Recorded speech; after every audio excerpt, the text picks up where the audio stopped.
Welcome, everyone. My name is Lisa Rangeli. I'm Senior Director of Assessment and Special Projects at the National Committee for Responsive Philanthropy, also known as NCRP. And today's webinar is Leveraging Your Leadership, Wielding Power Beyond Grants for Greater Impact. We're pleased to have this webinar co-sponsored by two great partner organizations of NCRP, the Funders Network for Smart Growth and Livable Communities, and Mission Investors Exchange. And you'll be hearing more about them later in the webinar. I've been at NCRP for 10 years and was pleased to lead the production of Power Moves with my colleague, Caitlin Duffy, who's helping out behind the scenes, but was the mastermind of this webinar. So NCRP was founded to amplify the voices of nonprofits and communities in conversations about philanthropy's goals and impact. Since 1976, we've advocated for philanthropy that benefits and engages under-resourced and marginalized communities and advances systems change. So I'm going to give you a little snapshot of who's on the webinar today. While the biggest single group was nonprofits, if you add together all of the foundations, they come out to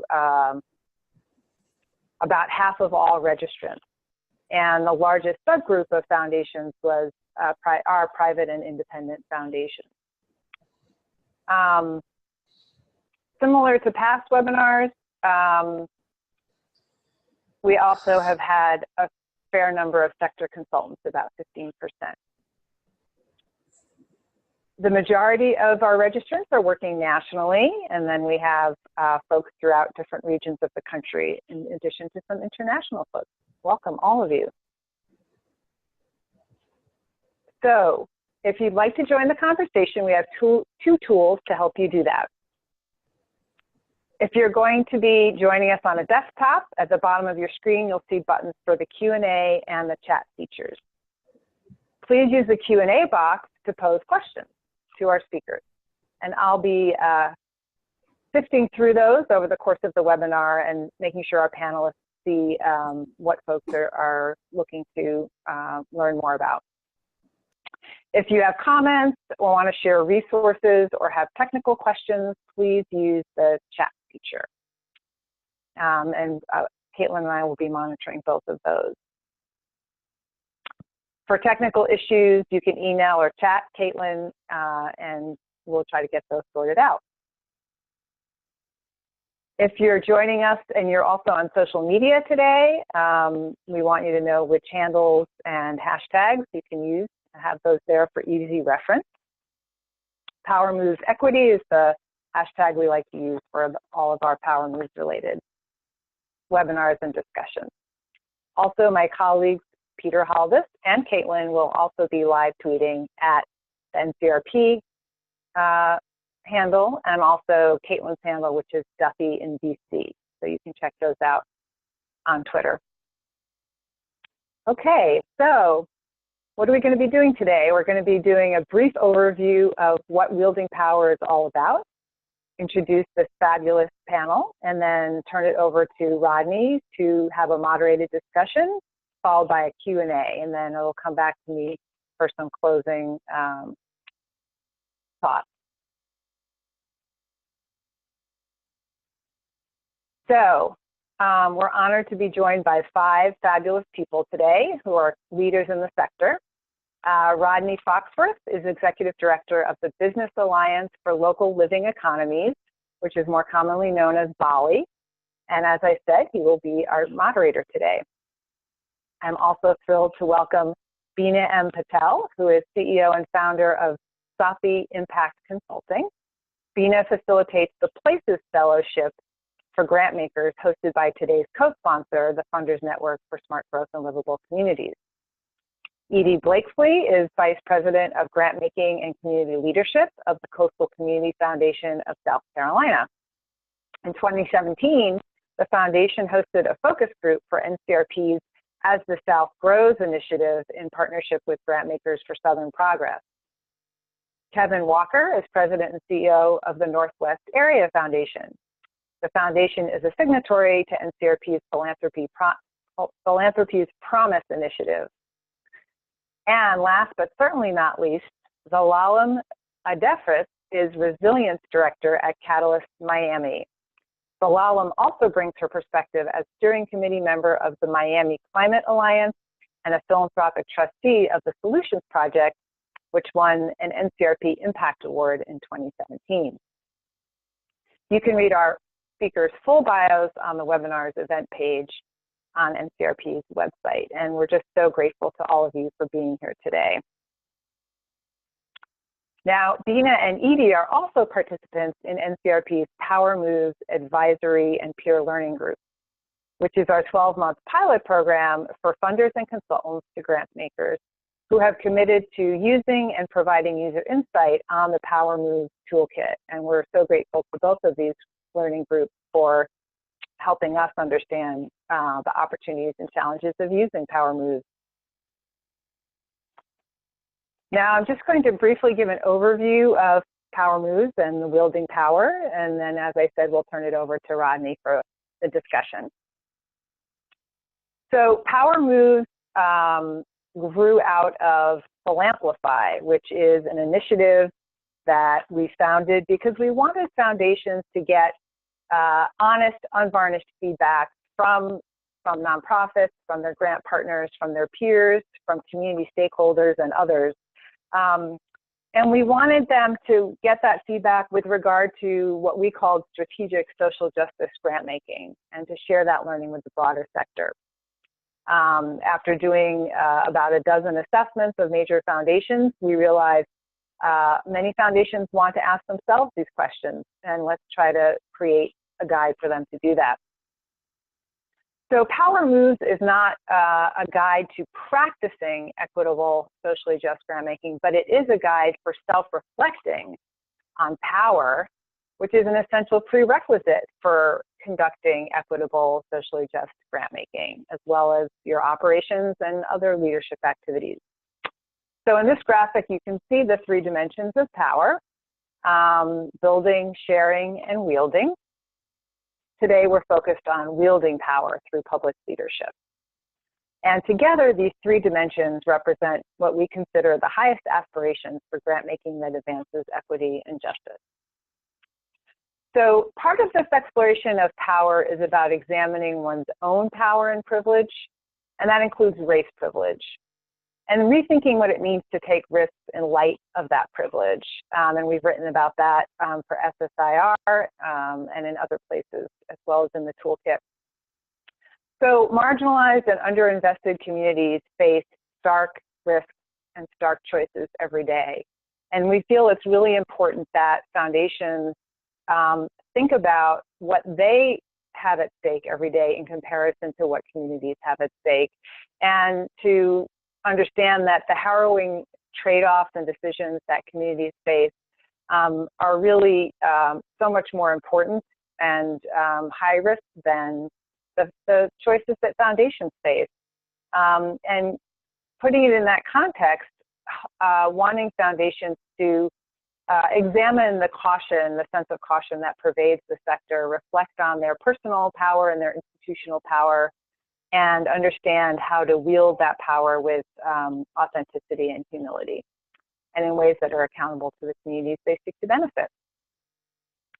So a little more on wielding power. So what is wielding power? So we identified 4 practices, and this is grounded in the research we did on numerous foundations and their practices and what their stakeholders told us. So wielding power is convening community stakeholders, but also playing a supportive role. So knowing when it's time to lead and when it's time to follow the leadership of others. It's about organizing peers in the sector and collaborating with them. And that includes other foundations, but also donors, and organizing around common concerns. And then also looking beyond the philanthropic sector to other sectors of government. It's also about informing, raising awareness, and advocating by using reputation and expertise to bring visibility to critical issues. And that also means amplifying those voices of those who are the most marginalized.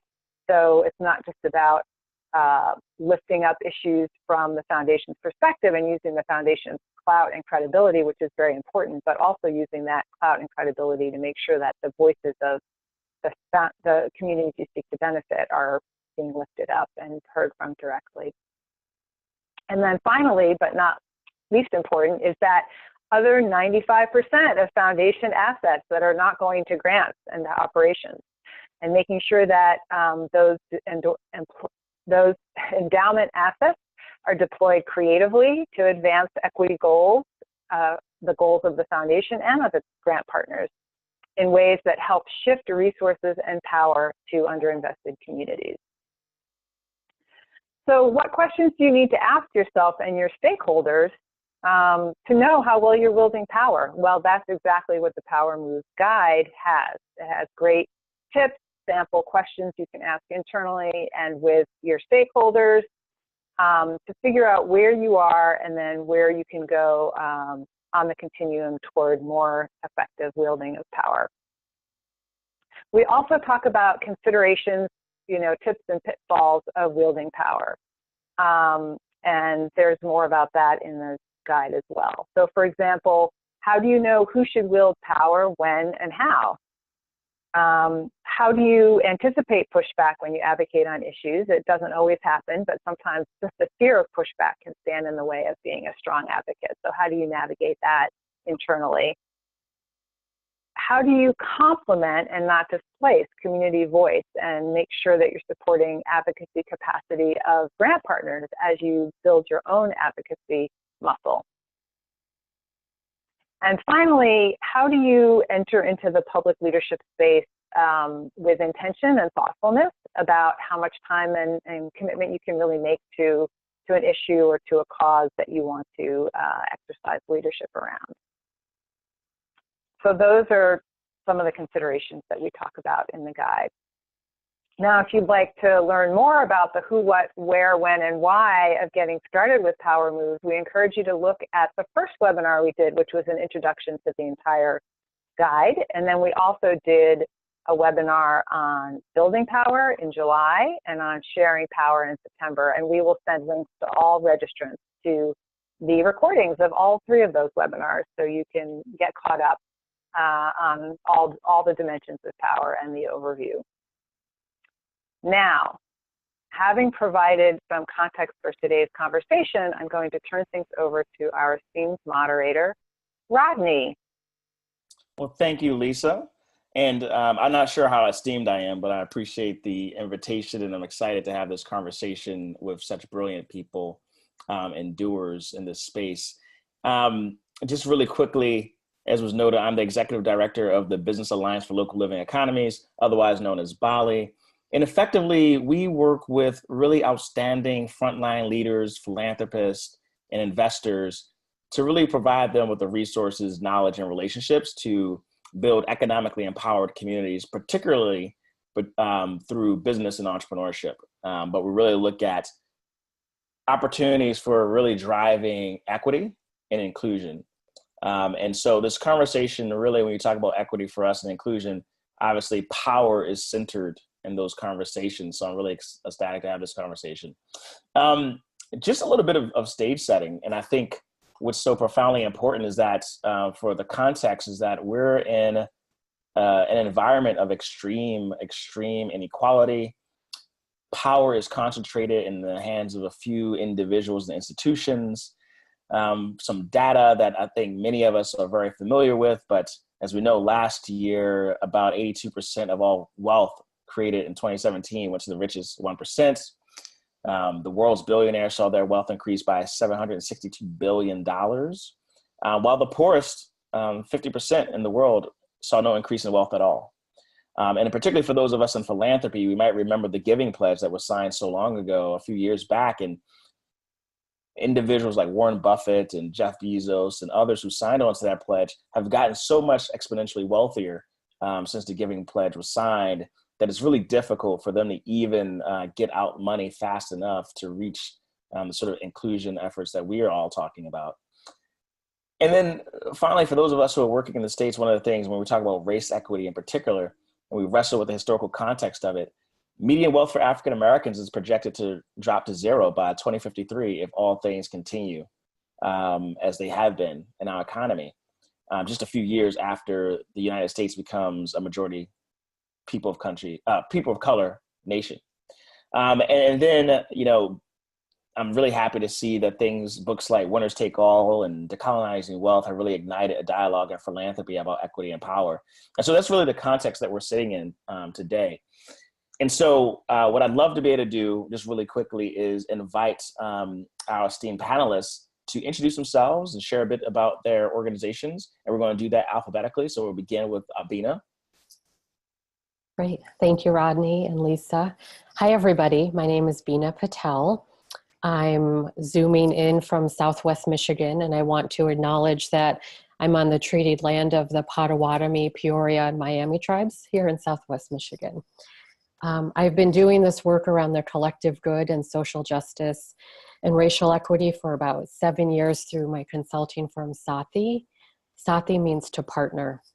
So I work with foundations and nonprofits and collaborative groups nationally who are really ready to get past the 101 of DEI work and start to reimagine and restructure what philanthropy, nonprofit, what our norms and cultures look like when we really seek co-liberation and justice around race and gender. So I'm really excited to be here with everybody and learn alongside and share some thoughts. Thank you.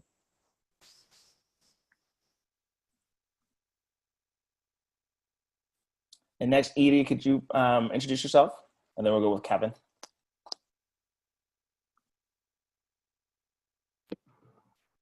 Hi, I'm Edie Blakesley. I am Vice President of Grant Making and Community Leadership at Coastal Community Foundation. We're a place-based grant maker, a community foundation located in Charleston, South Carolina, but we do stretch the coast. We have a 9-county area, so up to our north, we touch North Carolina, and then down to our south, we touch Georgia.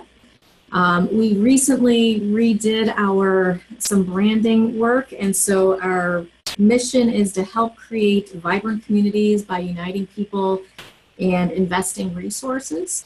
We're a typical community foundation, I would say. We started in 1974 with $9,000, thanks to additional gifts and compound interest. We're now about $280 million and 40 some odd years old. I've been with the foundation for about 18 years, and in that time, I've had 3 CEOs, and there's been incredible growth. And what I want to share with you all today is that, last several years, we've been in a very intentional mode of thinking about what we do with all of the growth we've had and how we think more strategically about investing those resources. And not only financial resources, but all of the capital that we happen to have, all of the other tools. And so I was very honored to be part of the cohort because it dovetails with a lot of the work and challenging, internal and external challenging we've been doing the last several years. And I look forward to today's webinar.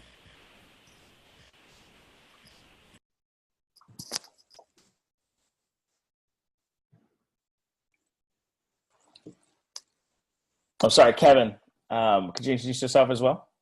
Oh, yes. No, I'm on. Hello, Rodney. And good afternoon, everybody. It's really great to be here. Again, my name is Kevin Walker. I'm the president and CEO of the Northwest Area Foundation. And I chose to put up this slide because private foundations, endowed foundations like ours, all have a story. The wealth comes from somewhere. And for whatever reason, that is a little discussed topic in philanthropy, I think. So I wanted to start there in terms of our story. We're an 80-plus-year-old foundation with roots in a particular family, namely the railroad entrepreneur James J. Hill and his son established the foundation back in 1934. That's interesting for this topic because we serve a region of the country that consists of 8 states stretching from Minnesota to the Pacific Northwest that also includes 75 sovereign native nations. And in fact, you can't build a railroad from the Twin Cities to Seattle without having blasted through Indian country all the way.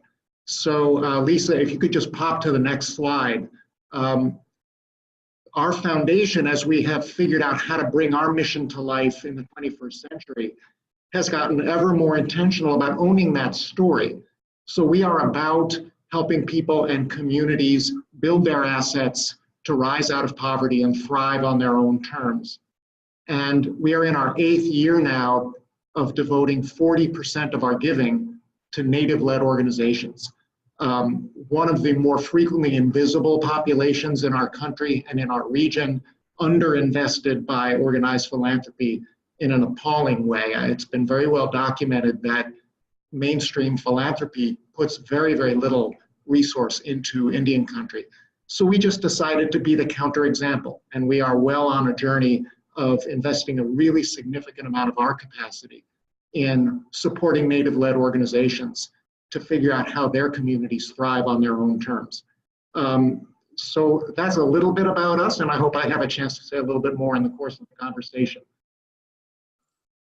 Thank you, Kevin. Zalilam? Hi, I just want to say thank you. I'm so happy to have this platform, and it's been amazing so far hearing about all the other speakers, and I feel like I've already learned so much. So thank you for inviting me to participate. So I'm with Catalyst Miami. We're an anti-poverty nonprofit based in Miami-Dade County, Florida.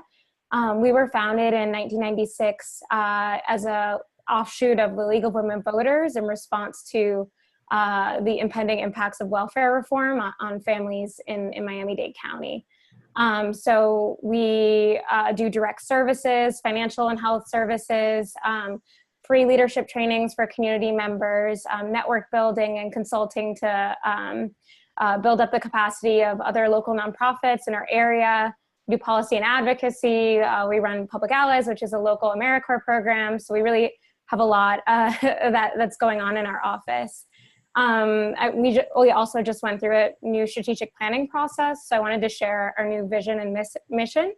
So our vision is a just and equitable society in which all communities thrive. And our mission is to identify and collectively solve issues adversely affecting low wealth communities throughout Miami-Dade County.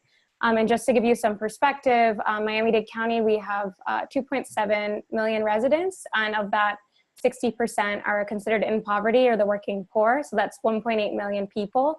So we really, really have our work cut out for us. I've been at Catalyst, although we've been around for 20 plus years. I was brought on in 2016, so I've been here almost 3 years now.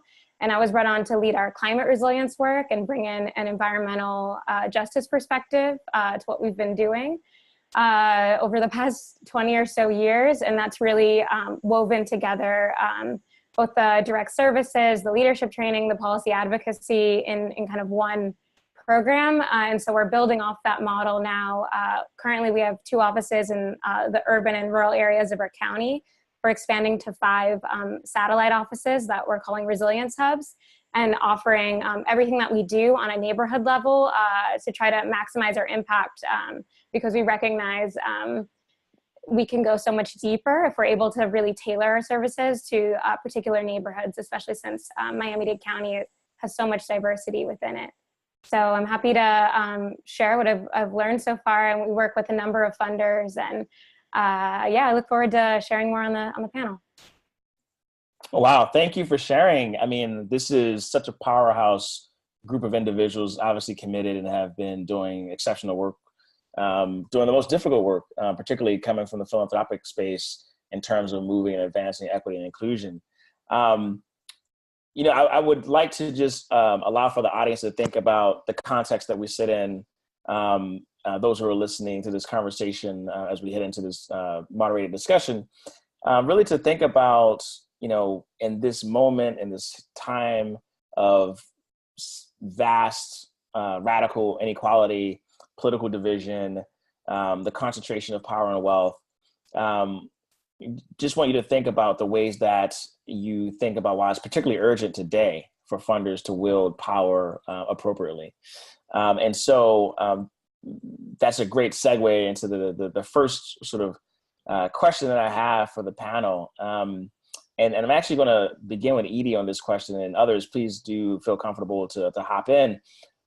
But Edie, I'd love to get a sense from you about how just some takeaways for grant makers, so that they have a sense of understanding whether they're wielding their power well. Who should they be getting feedback from? What processes? If you can speak about some of the specific items that you've demonstrated in the work that you're doing, that'll be phenomenal. No, I'm glad to.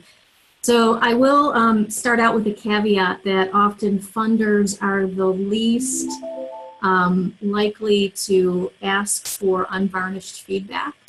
We often have an ivory tower syndrome, and it's very insular. There's a saying that who has the money controls, or whatever it is. And, we often forget that we have that big bucket of money everywhere we go with us. But then additionally, that it's really difficult for people in the community to approach us in a meaningful and authentic way. So I say that I've recognized it, I've been here a long time, and I've recognized it with our own foundation, but I've also recognized it with my peers and colleagues across the country. And I mentioned in my intro that I've been here for quite some time. We've had some tremendous growth. When I first began at the foundation, we had just gotten to 70 million in assets, and now we're at 280. And we had a period of time where we were very turned outward and very community focused. We were gathering visibility. Then we had a CEO change, and as often happens with CEOs, sort of strategy and direction changes. And our next CEO that I worked with, was fantastic and wonderful, and we had explosive growth during that time.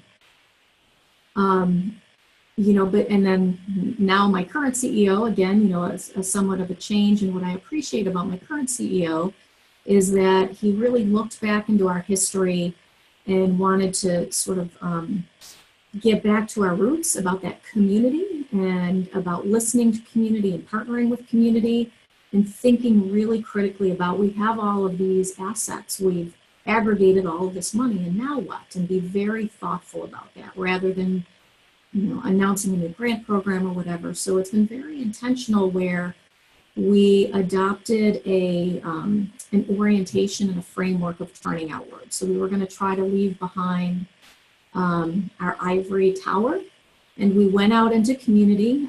We had our staff and a lot of community partners trained in a turning outward methodology, and we went out and listened to groups of community, small groups of community conversations that would have no more than 15 to 20 people.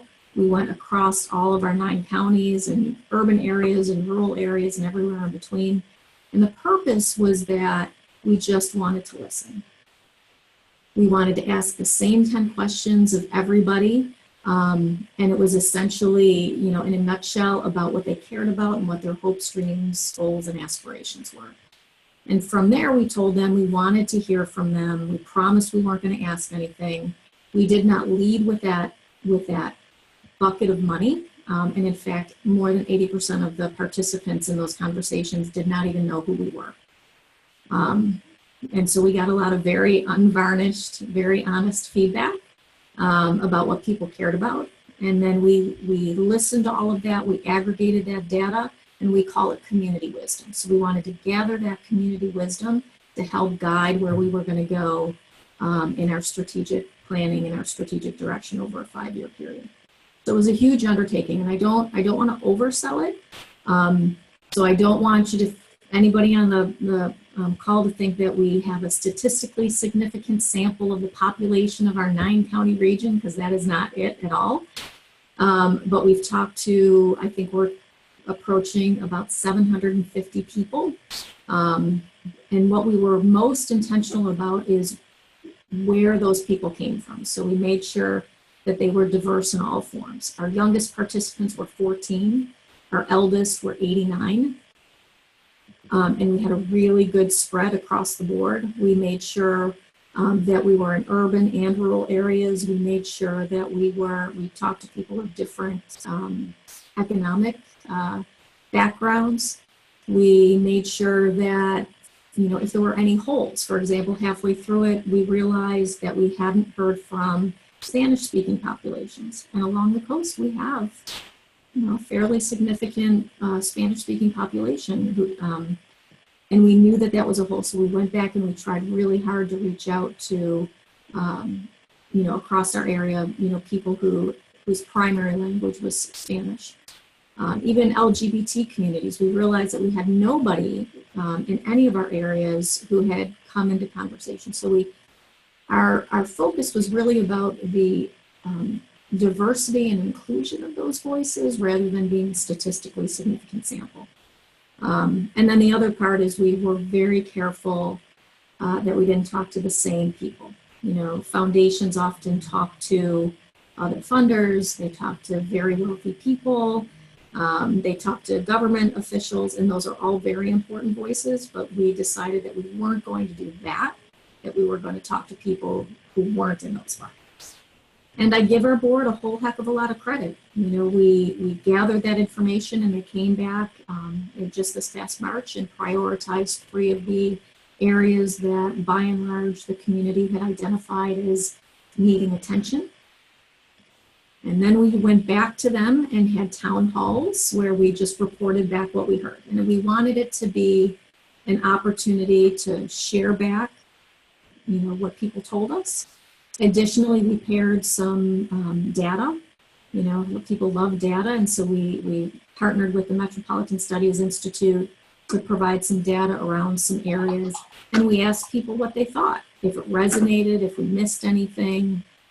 We did have a few people who pointed out some holes, which was great, but by and large, we came out, we said we just wanted to hear from you, and we promised to come back and tell you what we heard.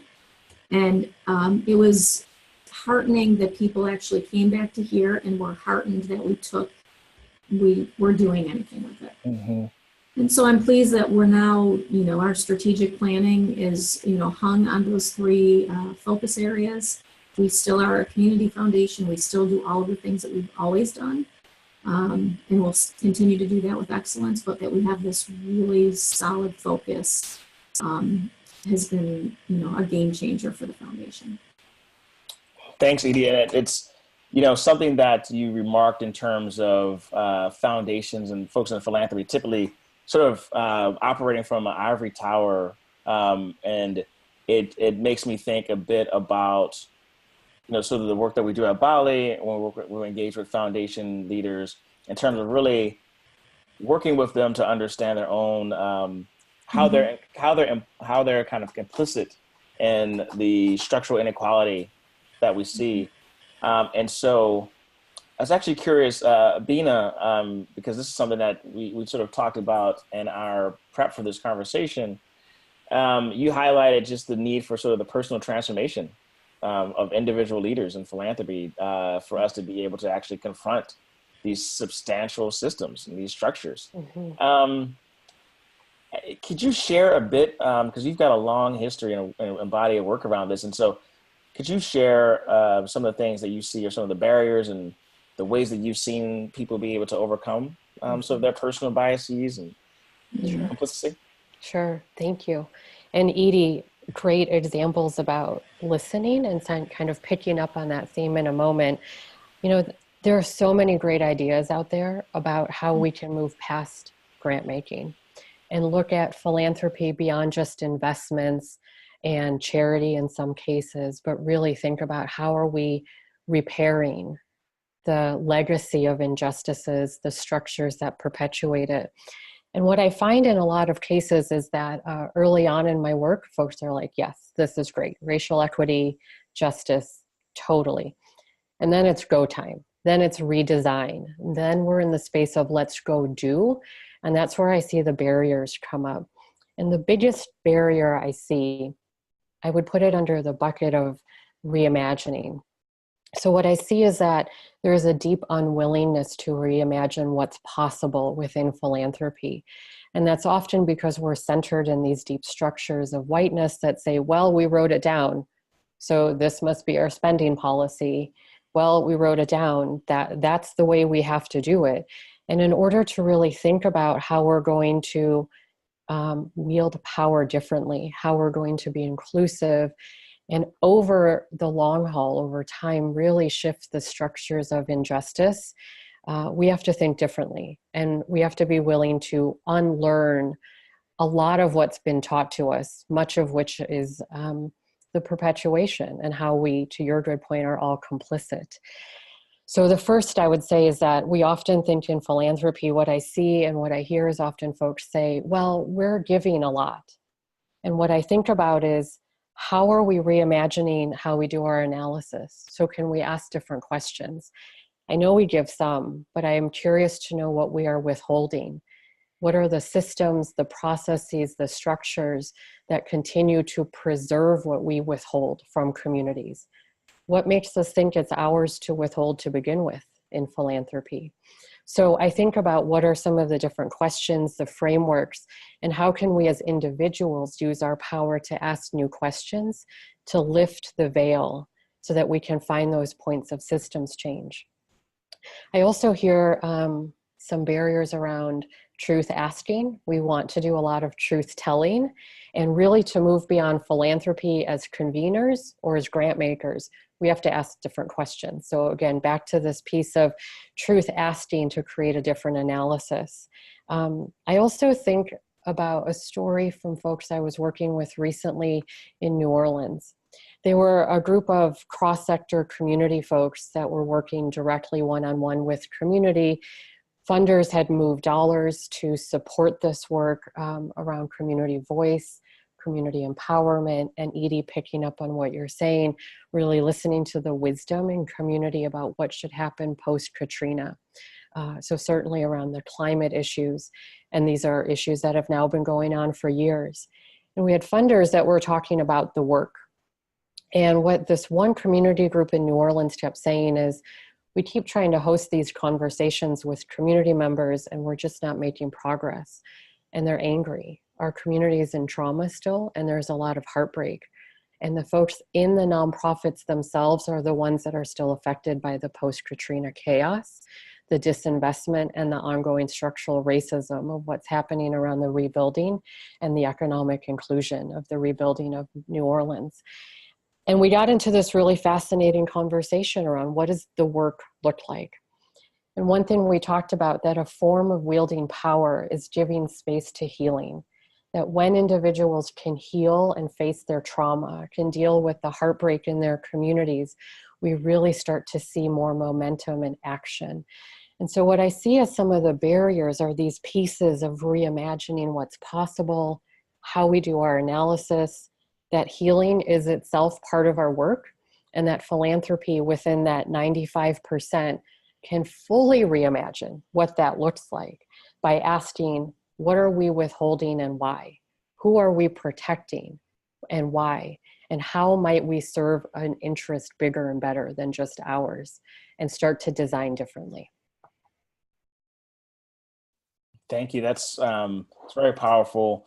And you know, recognizing just the fact that that other 95% is so powerful and so often not discussed. And so I'm really happy that Mission Investors Exchange, you know, is a partner on this, because it really speaks to the importance of leveraging the 95% of endowed foundations resources and how to leverage those resources to really advance power building and equity and inclusion. And so because of that, I would like to ask Kevin, you know, can you speak about, you know, how you've been able to leverage the fullness of your endowment beyond grant making to really advance gender and racial justice?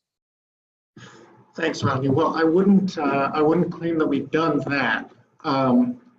Let me place it in a larger context. What we're in the process of doing is really getting disciplined about looking at our organization whole. So not just the 5%, but also not just our capacity as a grant maker and as an investor, but our communications capacity, our opportunity to have diverse vendors when we're using vendor relationships, the question of who's serving on our board, who's on our staff, really looking at the entire equation and connecting it all to mission. is where we have found a lot of juice, I would say. On the specific subject of mission investing, we are in a position now where about 10% of our assets are deployed for mission investing, which means investments that are both earning a market rate return and advancing our mission, which is helping low-income people connect to good jobs. That's the piece of our mission that is connecting in through those mission investments. There's a lot of talk in the field now about everybody being all in on mission investing, and it's largely mythological, like dragons, kind of. Dragons are cool, but they don't actually exist as far as I know. Neither do tons of endowed foundations who are all in on mission investing. We're really committed to being what we are and telling a coherent story about what we're doing. So for us, that 10% threshold that we've gotten to is really meaningful for us. And we may go further, but there is a question for us about, can we continue to earn a market rate return on those mission investments? Because when our founder put the ink on the paper back in 1934, he was one of many who said this thing is to exist in perpetuity. So we're managing an asset base in perpetuity. Our 5% will get awfully small, awfully fast if we mismanage the investments. But like everybody else who's engaged in Mission Investors Exchange, we really believe that there is a there, that mission investing is a powerful tool that ought to be explored further. So let me stop there. I'm at risk of shooting off in other directions, and I think I won't unless you take me there, but there's a quick answer on the mission investing piece. I thank you for that, Kevin. Just as I'm reminded of a conversation I was in Philadelphia a few months ago on a conversation about mission investing and racial equity. And one of the things that one of the attendees had expressed, and I'm sure that you're working on this as well, Kevin, but had expressed the tension of doing mission investing and also ensuring that those investments are actually benefiting not just from a wages standpoint, but from an economic empowerment standpoint, Black and brown working class and poor individuals in Philadelphia. And I know that's also a conversation that's happening in the mission investing space. And so I'm sure there's a lot of things going on at your foundation. I'm curious if there are particular things that you could share specifically around how you've been able to really have those two concepts, those two values intertwined, and ensuring that mission investing is in fact driving equity. Yeah, well, even stepping back from the concept of driving equity, however you want to define the social benefit of a mission investment, we are very early in building out that part of our field, I think, that is really being able to know for sure that what you intended as a mission investment is having the social impact that you wanted, whether it's advancing equity or something else. So again, just for me, a note of humility about let's build something real and not overpromise to ourselves, because then if we actually overpromise to ourselves about what we're going to accomplish, it potentially becomes a house of cards. And at some point we all look back on this period and say, oh yeah, that was the period of irrational exuberance about social impact investing. I ardently hope we're not headed down that path. In terms of my own leadership, I should explain that my entire background and training is on the program side of the foundation field. I don't have any investment expertise, and I have never claimed to have any. So it's been an interesting leadership challenge to take our foundation where it needed to go. It had a lot to do with my ability to sort of organize and influence those within our board and our investment committee who did have some investment expertise and who had a feel that we could actually do this in a meaningful way for us. So my message to my peers who might feel similarly is, don't worry if you don't consider yourself an investment expert. Just be good at what you're good at and see if together your organization can find the right path. That's how we did it. So to get to our current mission investing strategy, we actually put together an ad hoc task force within our board that consisted of folks from our investment committee, our program committee, and our audit committee. And we tend to do things this way. We kind of went slow. We took well over a year to have that group figure out together, here's what we want our mission investing strategy to look like. And we are now something like 5 years into building out that strategy, and there's rock solid board support for it because we did it that way.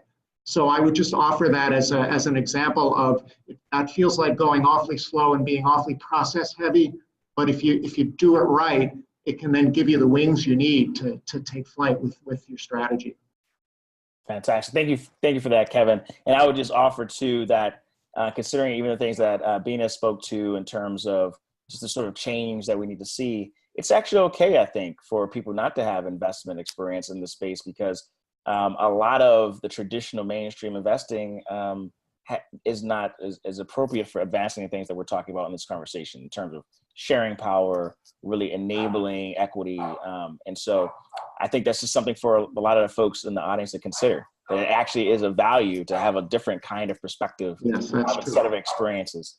And so I just want to be mindful of time, but I want to really move into this conversation. I know that has been discussed quite a bit in terms of some of the structural and organizational barriers that funders face to advance equity and grant making. So Edie, Kevin, I'd love for the two of you to kind of, speak to some of those challenges and some of the ways that you've overcome them. So I'll jump in since I actually figured out how to work my unmute button quickly. So I do think that there are a lot of barriers, and there will always be barriers. And we, from our experience, we had often used that as an excuse not to do anything. So, or that it was too hard, or we didn't want to be uncomfortable, or we didn't want to challenge. And so, I do believe that you always have to be asking the question. So for us, one of the things that we did very early on was, talk to our board a lot about what we heard in our community conversations. And one of those themes that really was bubbled up significantly was around education.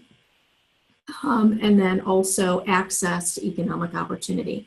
And throughout both of those, there was a strong thread of, divisions between urban and rural and black and white. Clear, it was crystal clear. And so our board leadership, who are, often, all of the people that everybody wants on their board, you couldn't not hear what was said. You couldn't not brush it aside. You couldn't minimize it, because we had spent a lot of time very intentionally, making sure that they joined us in training, and some of them participated in these conversations with us, but then also elevating that to its rightful place. Like, people in community know what's going on. They often know how to solve their own issues. They know what opportunities look like. They may not have the tools, they may not have the language, they may not have the structures. But we, elevated that. And so when we got to that point of sometimes somewhat uncomfortable conversations, I'm in the middle of the South, so, race is not an issue here at all. To get them to wade into that territory was a little bit difficult. But we had a commitment to do it. And we had a slow, methodical, sometimes slow, but very methodical march forward. And at the end of the day, they realized that we needed to do something different. So, 5 years ago, our board would have absolutely made a different mistake. Not that they would have made a mistake. I'm sorry, I misspoke. They would have made a different choice. Through this very slow process, making sure that they were always there at the table with us, making sure that the community had a place of prominence. It helped us sort of dismantle some of the I know what's best, or because I'm the head of a company, or because I know what business is. It was slow, it was painful at times, but at the end of the day, I just walked out of a board meeting earlier today, and I have no doubt that everybody sitting at that table in our board leadership is 100% supportive of where we're going. They are not at all comfortable 100%, but they are all 100% supportive. And they are willing to have the challenge and to provide cover, which is really important for a foundation, and be advocates for where we're going and how we're doing it. So that I think often we get very afraid of our boards and our donors and what people will think and say. And while that is true to some degree, there's a path forward that that honors and supports and moves us forward in a way that we need to go. And it's actually the journey, not a destination, as I often say, but it's valuable, and it's not a value proposition that puts us at a disadvantage. Thanks for that, Edie. I really want to bring in Zalima into this conversation because she has such remarkable experience, particularly around opportunities for foundation to have a public leadership role, and when to have that balance between, as Edie, you just pointed out, the fact that communities are closest to their challenges and opportunities. And so the community wisdom that's available there is a treasure. And so at the same time, there's opportunities for foundations to take a public leadership role. And so, Zalima, can you speak a little bit about some of the things that have happened in Miami, some of the things that you're seeing, or some advice that you may have to people in the audience as it relates to that balance between taking a leadership role versus being sort of in the background? Yeah, definitely. Like I said, I worked with a lot of networks in addition to Catalyst Miami. So I have like several examples from several different funders, some good and some that were more challenging. So I'll share the challenging one first. So I really want to echo what Edie said and the work that they shared about local leadership and local wisdom. And I really think we know funders have power, and money equates to power in many cases, and a lot of influence. But I think my word of advice to funders is to be very careful how you're using that power, in particular to influence your agenda or what you might think would be the best agenda. We had a situation, not at Catalyst, but with another network I'm a part of, where we were planning a big event, and one of the funders was like, "We'll give you an extra $20,000 if you honor this particular politician. You have to give them an award to get this money." And it became a huge challenge for us as a coalition, because we were actually running a campaign kind of in opposition to some of the work of that politician. And so it put us at a pretty hard crossroads on what to do there. And people were very intimidated to speak up to the funder. So I think that leading with that listening ear and what do you need, and like how could we help advance things on a local level is like really, really helpful. Although the money was well-intentioned, it could turn out to actually harm progress in a time when it's the work of grassroots organizations is so important for equity and justice, and to reduce suffering overall, particularly in our communities. On the kind of best practices side that I've seen and that I'm really grateful for, I'm really lucky to have been a part of the Kresge Foundation's Climate Resilience and Urban Opportunity cohort.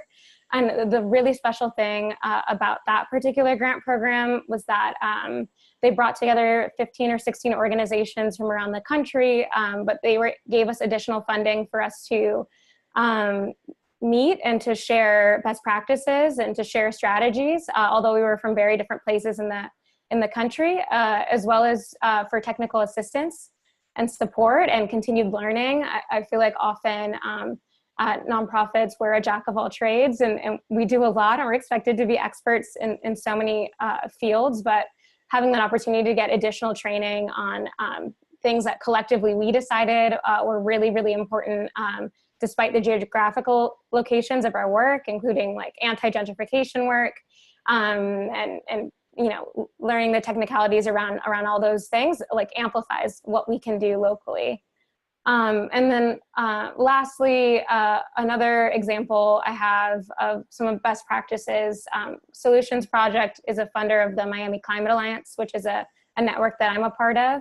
And they had one staff there who's from Florida, who really, really advocated for our network, which was a network of volunteers of 80 organizations coming together to do policy and advocacy work. But because we're volunteers, we have very limited capacity to really like take our work to the next level. And he really advocated for us to have our first body of funding. We're not that group is not a 501c3, so was able to work that out, continually introduce us to different funders, different people around the country that we can connect with and learn from. And I think that network building and that advocacy and just persistence, I'm so grateful for, because we were able to hire our first staff and really like take our work to the next level as a network. So I think those are some of the personal examples I can give, and I'm happy to build off of more later on. Thank you. That's fantastic. And I think we now have an opportunity to actually consider some questions that have been posed over the last few minutes for this conversation from the audience. But before we do that, I did want to make sure that we had an opportunity for Kevin and Bina also to just share a bit about some of the opportunities that there are for foundation leaders to organize among themselves and also have an opportunity to hold each other accountable in this work.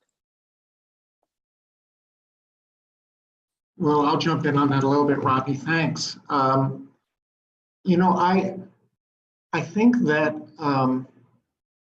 a lot of the most interesting organizing of funders that I see happening right now is being done by our networks. So the work that GSER is doing, the work that Hispanics in Philanthropy is doing around communities that are under all sorts of intense pressures in the current era, the work that Gary Bass at the Bauman Foundation is leading around the census.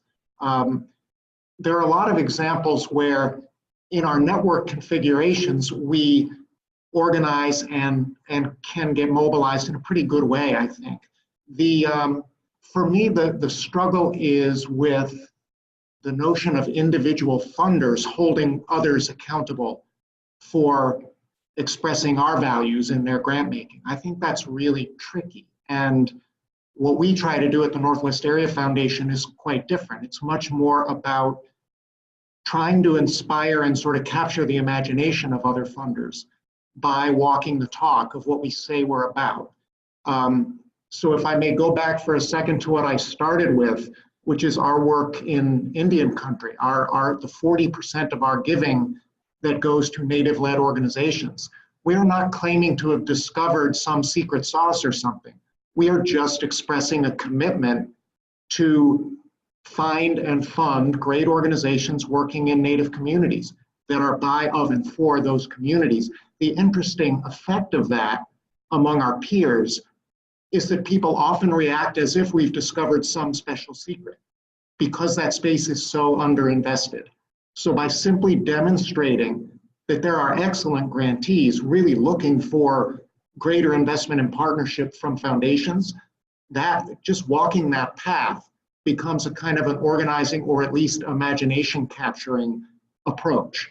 And for me as a funder, that is where there's the most potential, is to sort of demonstrate our values and our mission and our strategy in practice so that others might say, oh, well, why aren't we doing that? Native communities in particular are often largely invisible to funders who you would think would be funding them. So it's actually not about holding our peers accountable for doing what we do. I don't feel like I have any leverage to do that. But what we might have some leverage on is the notion of changing the conversation, creating a sense of opportunity and potential in places where funders have actually developed blind spots that have become a kind of conventional wisdom, which you often hear expressed as, oh, there's no capacity in that community, whether it's a community of color in an urban setting or whether it's a rural area. I think funders sometimes default, we are in this privileged position to be making decisions about our resources, and it leads at times to our own blind spots becoming a kind of conventional wisdom that we then believe is true. And for me, whenever I hear that analysis about, oh, there's not capacity, or we can't find the grantees who are of that community, or we can't find board members who are of that community to serve on our board. My reaction to that is usually to say, I think that is one of those blind spots that has become a kind of conventional wisdom. So when that barrier presents, I think there is a lot of power in funders just showing that there is a there that people may not understand. Thank you for that, Kevin. It reminds me, just for those, for context setting, and in particular when it comes to communities of color, I believe less than 8% of philanthropic giving goes into organizations led by folks of color that work in communities of color. So there is a significant gap there. And there's a powerful question that I'm going to pose to Bina and others that was asked by an attendee that really gets into this. And the question is really, do we believe that those who tend to hold the power and wealth within philanthropic institutions are willing to really sacrifice it and share it and redistribute that power in a way that would compromise their status? It's a very heavy question. But I know Bina and others have some thoughts on that. So would love to get some perspective on it. Yeah, wow. Thanks for the question. Really quickly, just to build on what Kevin was mentioning around peer accountability, if I may. One thing just that's a danger around some of the peer networks and peer setups I've seen, their cohort model around particularly power, racial equity, things like this, is it's a bit of a comfort zone in which everyone's like, that was great that you convened that project, that you gave money to that youth group. There's something about really including the communities in which you seek to benefit in holding you accountable. So I think, again, we need to reimagine what accountability looks like and to who. I've been in a whole lot of rooms with a lot of funders that are 2-3 day retreats where it's lots of updates and table conversations. And really there's a lot of comfort making happening, if I'm honest about it. So I just want to note that we need to think differently. And one model I have done is where we've invited community members and their grantee organizations, the nonprofits in their community, to sit in a fishbowl with board members as they make their decisions. So that was one form of accountability in which the community sat around the board. That was fun and uncomfortable for many. So to the second question around, is it possible? Yes, I'm going to say what I'm observing. So one, I agree with the question itself, and I ask myself this every day. Is it really possible?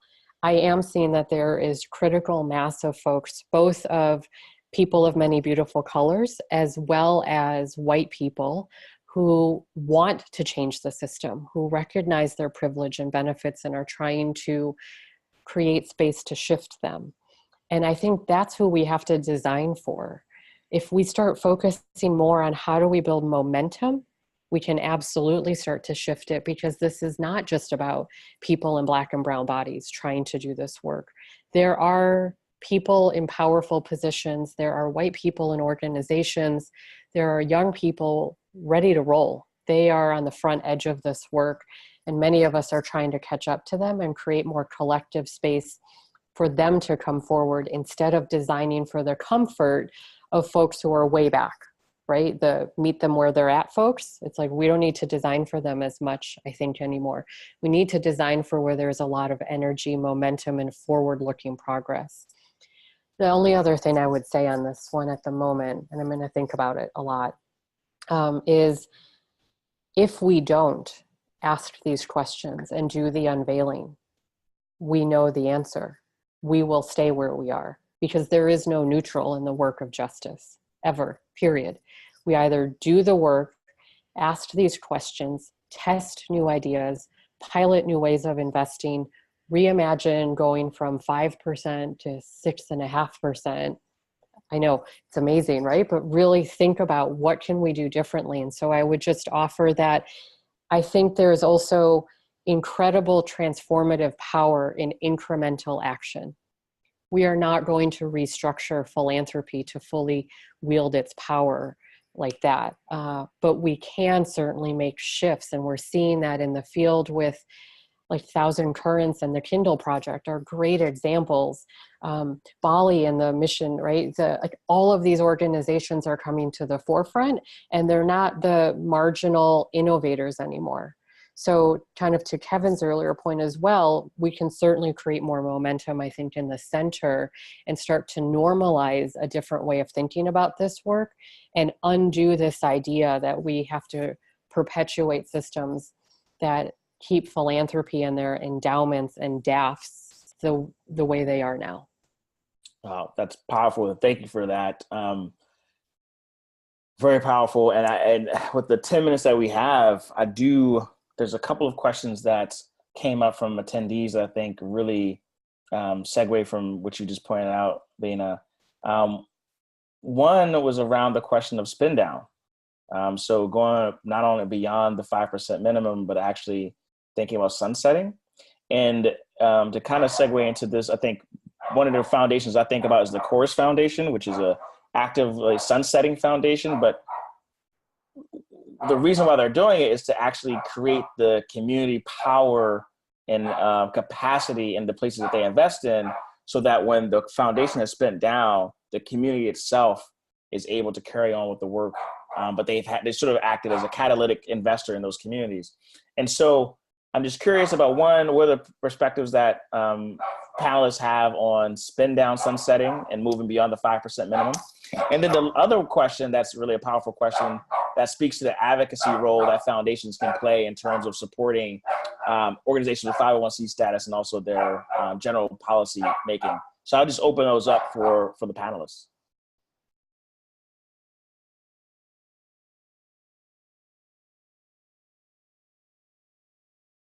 Okay, I'll jump in.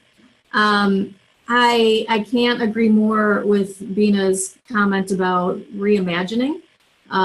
We were at a conference with peers in the Southeast recently, and we've just recently launched our own impact investing. So one of the questions we asked ourselves a couple years ago is, again, we've had all this growth.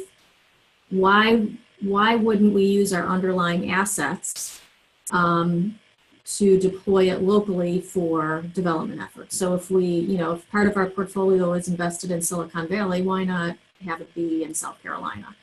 And we looked for examples from other community foundations, which weren't a lot, but we did look to some of our private foundation peers and found a lot of information. And so we did launch our first impact investing. It was modest dollars from our perspective, but not modest dollars because it was our first toe in the water. And so we offered $3 million in investments for nonprofits and for-profits. And there were a few caveats. You could ask for up to $800,000. There had to be some return, so you had to repay it, and there had to be some return. But the key was, what sort of social return were you looking to get, and how were you going to measure it? And so I know, Bina, you must not be a fan of endowed philanthropy, but since I am a community foundation, we are about endowed philanthropy. But we actually have tried to grapple with that question about why house it. And so we house it, and that led to maybe we should use our underlying asset in a different way. I mean, we invest internationally, we invest all over the place. And so our finance committee, and we have an ad hoc impact investing committee, both at the board level, who studied and analyzed and tried to figure it out. And we did just launch it, and we've had peers in the community foundation space. The one in Atlanta, they have a $10 million fund, which I'm jealous of, but they've done it. I know that there's another community foundation in the Southeast that's going to launch it. So I'm heartened by the idea that some community foundations specifically who are about endowed philanthropy are thinking differently about, it's not just grant making and it's not just giving money out, but how do we use our asset to invest, to lift all boats, so to speak. And I do think it's one thing that can and should grow and could be a pretty powerful tool. Thanks, Edie. I want to just also ask again if there's some really good momentum on this question about spend down versus spending above 5% without doing that. But in the time that we have, I do want to make space to ensure that if any of the panelists had any thoughts around the question of advocacy. Again, I know that we touched on it, but even more so thinking about particularly the political environment that we're in. One of the things I was thinking about is, for example, Propel Capital, which is a partner of ours at Bali, and others really specifically focused in on the midterm elections and focusing on communities. So I'm just curious if anyone had any thoughts around how philanthropy could really lean in on advocacy. So I can jump in again.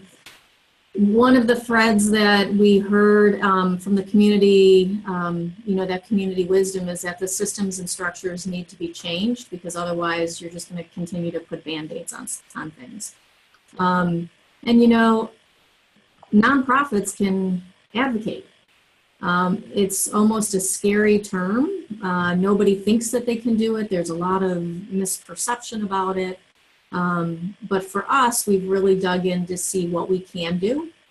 We understand that there are things we can wield our power in a way that could be helpful to dismantle, a policy that prevents people from, getting a good education or from accessing capital or whatever it might be. And so we're currently looking at what others are doing, what we can do, what other entities in our footprint who are not community foundations who are doing things, and then trying to figure out, based on what the community told us, where we might be able to come alongside and work with others to advance a policy change. I know that as a community foundation or a nonprofit in general, you can apply for a special election to do more of that sort of work. But since we've done none of it, since I've been around and we're just dipping, we feel like we'll be fine for a period of time. But it's not off the table at some point in the future of, getting an election H, or, I know some foundations have a C4 in their constellation. But I think it's something that people don't look at. It's easier to give money. And it makes you feel good. Peers and colleagues, I tend not to try to lead with how much money we give, but it was $17 million, and it's a tidy sum, but it can be too comfortable to talk about that. And I'm not saying that we shouldn't do more or couldn't do more, but people stop there and they think they shouldn't do the other stuff that they have no business in. But we're going to keep on giving money if we don't do something on the other end. And we'll keep on putting band-aids if we don't do something around the policies and structures that prevent people from getting to a better place and prevent communities from getting to a better place. Thanks, Edie. Zalima, did you have any? There's a powerful question. We got 5 minutes left. And so I'm going to see if we can answer to try to. But there's a question around the fact that foundations are oftentimes driven by the decisions of their boards and donors. This is obviously true. And so one of the questions is, how do foundation professionals and leaders introduce the concept of power and equity without losing sight of the fact that their boards and donors also wield power, right? And so if you could take a stab at that in the time that we have remaining. Yeah, I really liked that question, so I pointed it out. I don't know if I can fully answer it, but I think the first thing that came to my mind was definitely with great courage. It's hard to speak truth to power, and then I relate to that question because I do climate change work in Florida, and we often have a similar predicament about those in power not wanting to give it up for the massive changes that we're going to need if we want Florida to continue to exist as a state in the next few decades. And so for that, it depends on, I guess, like what their motivation is to be a donor, and if they really believe in these transformational goals. But I think you can make the case that when you share power or when you wield power in the ways that these that we're talking about, that you do more impactful work, and that their investment goes further. I don't know if that's too bottom line, but I think, you know, providing the numbers and the facts and the data behind that can sometimes be really powerful and convincing. Yeah, if I can jump in also, courage. Amen. Yes. Which I mean, thanks stepping into where it's hard to get to the other side, right? So confronting that moment of like, I don't know what's going to happen, but willing to go with it. I think the other piece with boards and donors, there's two things that come to mind for me. One is you may have to slow your roll a bit sometimes. We often get really impatient with processes, and this work uncovers a lot of feelings for everybody in different ways, and that needs space and facilitation to come out so that we can get into the action part of it. The second piece is that I think real learning is important, period. And what I mean by that is, like in the Places program through TFN, it's that place-based immersion that really shines a light in different ways, that when we talk about it academically, watch a video, read something, doesn't come through. So I've often run simulations with boards in communities with community members where it's very real, like this is actually what's happening.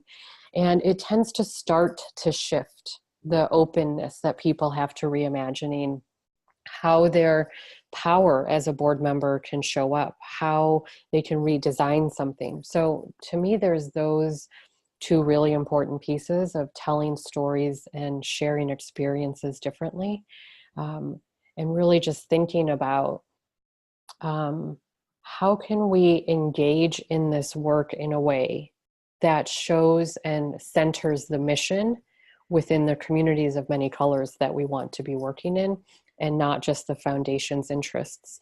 So I think there's some different ways to start to engage that piece. And this is Kevin. I would just add that it seems to me that in bringing the board along on this journey, one of the early steps is to help them understand the connection between whatever the mission is and issues of racial equity or social justice or whatever it is you're trying to move them on. I know that sounds really simplistic, but once you've established for the board members that it's relevant, then if they're decent board members, they actually want to talk about it. That's, I think, what you're trying to create is an environment where the board members themselves are saying, well, of course we need to talk about that. That's what we're here for. It's not an easy corner to turn all the time, I recognize, but making sure board members understand, you know, in the context of my foundation, we actually had a moment in the boardroom maybe 5 years ago where a board member said, well, why are we talking about race exactly? Aren't we about poverty? And we were able to work through that moment and to say, yeah, we're about poverty. We're about helping people build prosperity and thrive on their own terms. But if you look at who is poor in our region, you have to try really hard to miss the close correlation between poverty and race. And we were able to just, shift the conversation to where I think now our board recognizes that, of course, these things are intimately connected, and it is mission critical for us to work on racial equity. So that's been a piece of the journey for us. And I think it's possible, if you cleave to the question, what is our mission really? And what are our most powerful ways of pursuing it? I think good board members want to be in that conversation. Mm-hmm. The only other thing that I would add real quickly is sometimes having a shared language and understanding is absolutely key. I think, Bina, you had said about the understanding is really important in the learning. And one of the tools that we used here was we adopted a policy, so an internal policy around sort of new staff member orientation as well as new board member orientation to participate in a 2-day called the Racial Equity Institute, and it's sort of a deep dive into the historical systems and structures around racism specifically, and it's 2 days and it's a requirement. And so when our, it took a while for we had our board leadership go through it, a little bit at a time. And then once we had all of our board leaders go through it, officers, then we started having other committee chairs and then the rest of the board. And once a critical mass had gotten through it, and it was very uncomfortable. It was not easy. A lot of people said I knew it, but I didn't know it, and sort of like peeling layers of an onion. But for us, it's really been a game changer that we have that shared language and that shared understanding. And so I don't want to say that it's a silver bullet, but I do think having that framework of going through the same thing at the same time. And then I liked Vina's comment a lot about having a facilitated conversation on the other side. It can really help. And there were some board members several years ago who just didn't stick. They decided that when their term was up, that was it. And I do think people can self-select out, and it's where they are. But for the most part, we try really hard to make sure that everybody is up to speed. And then the expectation when you're coming onto our board is that you'll go through it within, the first 3 months. So it can be a very powerful tool. Hard, but powerful. Well, thank you for that, everyone. Well, this has been a powerful conversation. And I want to first just thank the panelists for contributing their time, their experience, and knowledge to this important dialogue. The one thing I would say is that we're in this particular moment where these conversations we're having around power, racial equity, we weren't having these conversations in these venues like we were even just a few years back. And I think there's a growing recognition, even when you see the success of things like winners take all and decolonizing wealth, that there is a different way. And I think being sensitive to the fact that these dialogues are happening in different foundations across the country is really important, and to recognize that. With that said, I do want to invite the panelists to offer up, a closing statement before we close the program. Well, I'll jump in. This is Kevin, just to reflect back some wisdom from one of my colleagues here. My favorite moment of this whole webinar was when Bina said there is tremendous transformational power in incremental actions. I think that's what you said. That was just fantastic. And I'm glad to hear that you think that. I am going to believe it myself. Thank you for that. Beautiful. Thanks. Thanks for tossing it over, Kevin, and share it with joy and love. My closing thought would be, what are you in service to today? Yeah, and my closing thought is, it doesn't have to be some huge radical transformation tomorrow, but to do something and to start small, helps build momentum so that you can change the direction of where your foundation is going and how it does its work. And don't be afraid to fail. And then my closing word is to be courageous. That really stuck with me, Bina, underlining that. So that's the advice I would give to all of you. Thank you for your work and your interest in this. I'm just going to thank the panelists one more time. Thanks again, everyone. And then let me just hand it all back to Lisa to close us out. Thank you so much, Rodney, and thank you to our panel. That was really a fabulous discussion, and there were a lot of great moments and takeaways from it. And we'll be summarizing those as best we can in a blog post, but also we'll have the recording available for folks afterward. So as we close out, I just want to quickly say that, Power Moves was not created in a vacuum by any means. We work extensively with a number of different partners. These are just some of the ones that we work with. And many folks in the sector have been working long and hard on issues of racial equity and justice, and trying to help provide tools and resources for the sector to be able to continue on its journey. And it is an uncomfortable journey, and it needs to be, right? So we're grateful to all of those folks. And we actually have an extensive reading list on the Power Moves website of tools and resources from partner organizations. And if you go and look at that list and don't see a great resource that you think should be added, please, by all means, let us know.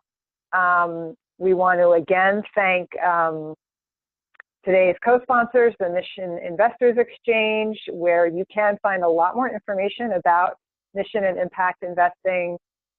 They've produced a number of resources to support funders in incorporating an equity and justice lens into their deployment of capital for social and environmental change. And actually, MIE has a series coming out in the Stanford Social Innovation Review in the first several months of 2019 on racial equity, inclusion, diversity, and mission investing. So, and it will feature several leaders, including Kevin, so stay tuned for that. And then our other co-sponsor, the Funders Network for Smart Growth and Livable Communities, will be hosting its next annual conference in March in Miami, and the network will be celebrating its 20th anniversary there. The theme will be aptly Power Forward, with a call to action for philanthropy to leverage the sector's collective power to create communities and regions that are truly sustainable and just. We'll be joining the Funders Network for a webinar on this theme in January, so there will be more details to come on that. So if you haven't already, feel free to share other relevant resources that you found useful in the chat box or email Caitlin or myself. Finally, for the nonprofits who joined us today or other grant seekers and community leaders, if you want to learn more about the nonprofit side of what NCRP does, which is a very important part of constituency that we value, or you want to recommend a funder that should use Power Moves, feel free to reach out to our colleague Janae Richmond. She would love to hear from you, and we will include her information also in the follow-up email that we send out to everyone, as well as links to all the resources that we've mentioned today.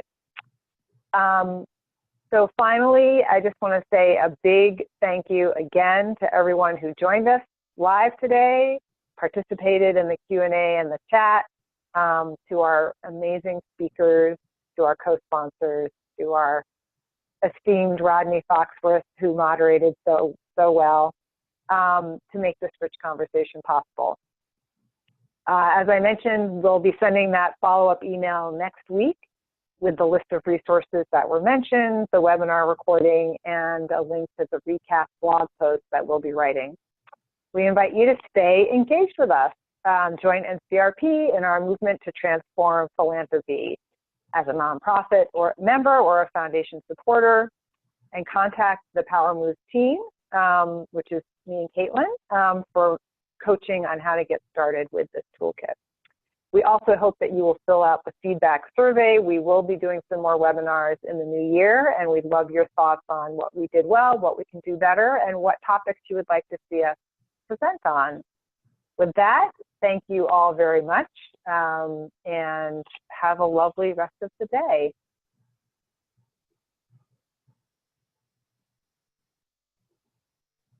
Bye. Hi, everybody.